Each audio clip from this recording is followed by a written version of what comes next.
This is an 1865 gold camp. In 1865, there was actually a gold rush here in Minnesota. There wasn't a lot of gold in Minnesota, so it didn't last very long. Now you gotta know what gold looks like, so I'm gonna show you what gold I have. Who would like to own this? Woo, look at that, huh? Woohoo! Yeah, Eureka! Oh wait, that's right, it's fool's gold. Now how do I know it's fool's gold? There's two different ways I can tell. One, yeah, you can kind of go by the color, but gold is different colored throughout the United States. Another way is if you look at a little shiny spot on there, if I turn the rock, tell me what happens to that shiny spot. Yeah, it glitters and it kind of went away when I turn it, right? So every time I turn this thing, the shiny spot that you picked out will disappear. That's one way I know it's fool's gold. Another way is, if I take a hammer to this, I can actually chip it apart. If this was a real gold nugget, one, I probably wouldn't be here. I'd be getting more of it. But this is a real gold nugget. If I took a hammer to it, I couldn't chip it apart. Gold does not chip. Gold does not break. The only thing you can do is melt it down. It takes 2,000 degrees to melt gold. Now I'm going to show you some other gold. There's about a ½ ounce of gold in here. That's from Alaska. Then you'll see the difference between the fool's gold and real gold. Gold, how pretty that is. Now Emma can run fast and she can tackle. So don't try running off with my gold. Isn't that pretty? But I gotta show everybody what real gold looks like. Look at that real gold there. Isn't that pretty? Yeah. Okay. Oh. Honey. Alright, so now you've seen what fool's gold looked like, you saw what real gold looked like. Now we're going to show you something else. When you're out prospecting, you got to know what you're looking at, right? What's this? Original rock. Original rock. Yeah, it's a rock. Gold prospectors, we call it something different though. We call it leverite. It's not gold, so we're going to leave it right there. Alright, so in 1865 at the gold rush, up in Lake Vermilion, I'm trying to get there as fast as I can to get the gold, because if I don't get there quick, everybody else is going to get it. So I'm going to take very little things with me. I'm going to take with me a little hatchet to cut the dead wood to make the poles for my tent. This is a Civil War's tent, baker's tent. You know what I like to do? What do I like to do? Eat? No, I like to find gold, but I have to eat to keep alive, so I'm also a cook, which is why I bring myself a frying pan. This frying pan has two uses. One, I cook my meal on it, I eat out of it, and then I go down to the river. While I'm washing it with dirt and rock, I pan for gold. I can actually keep gold in this pan because I'm that good. Alright, and then I can go set it back on the counter or the table and use it the next day to eat out of. Don't do that today though. If you use this in the river or lakes, wash it with soap and water first. The rivers and streams are a lot different than they are back then. In 1865 when I was up north, I met this big tall guy, lumberjack. What's his name? What's his name? Paul Bunyan, yeah! He invited me over for supper. So after supper he gave me his soup spoon.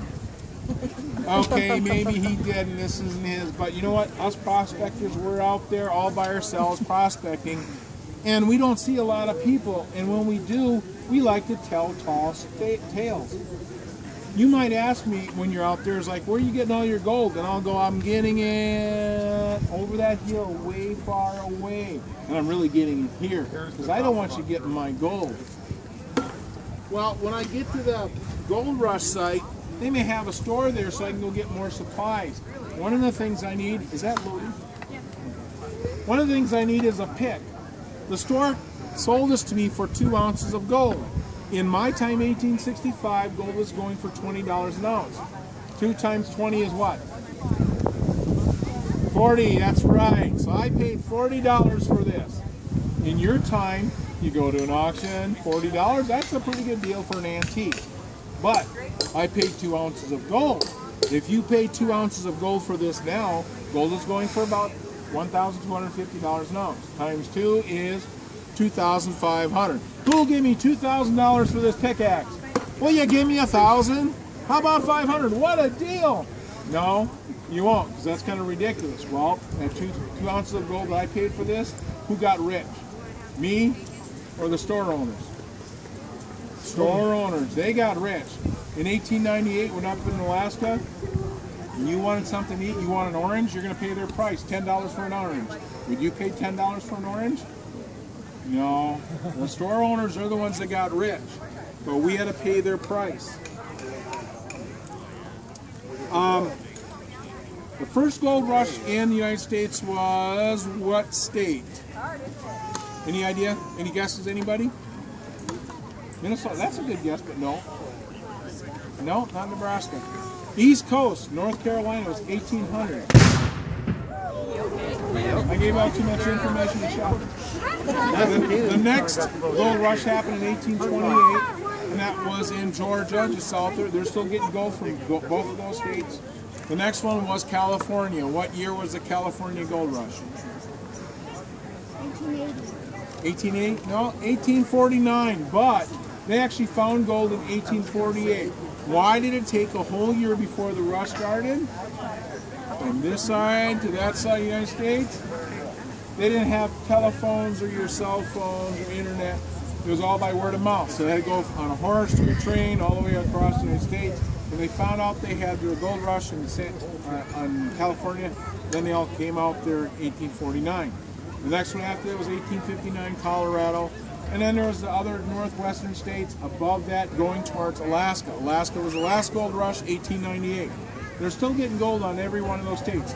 And we still get gold here in Minnesota. I've got some gold from Wisconsin that's bigger than Minnesota. Do you have it? The Wisconsin gold is a little bit bigger than Minnesota, but that doesn't mean Wisconsin's better than Minnesota. The Vikings. Uh-oh. So this is Wisconsin gold. See it down in there? It's really small stuff. The stuff in Minnesota was just as small or smaller, and so the gold rush didn't last very long. So if you want to see this Wisconsin gold, you got to come up closer.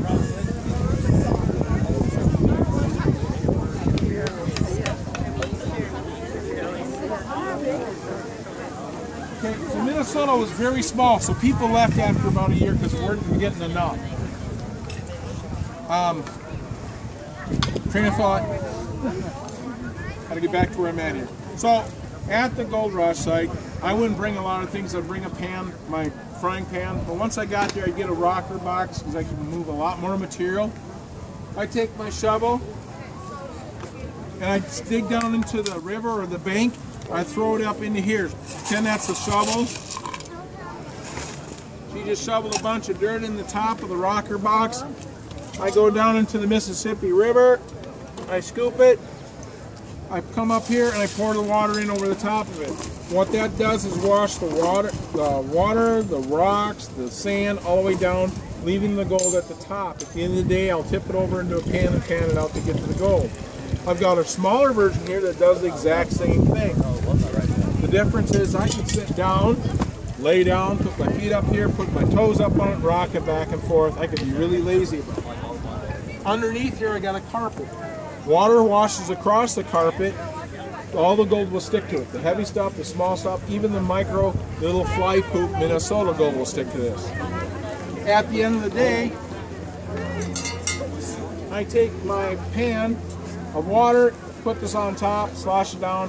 The gold will fall in here, and then I pan it out to where I just have gold in no dirt. How many of you watch these cowboy shows where they show the prospectors walking around like this?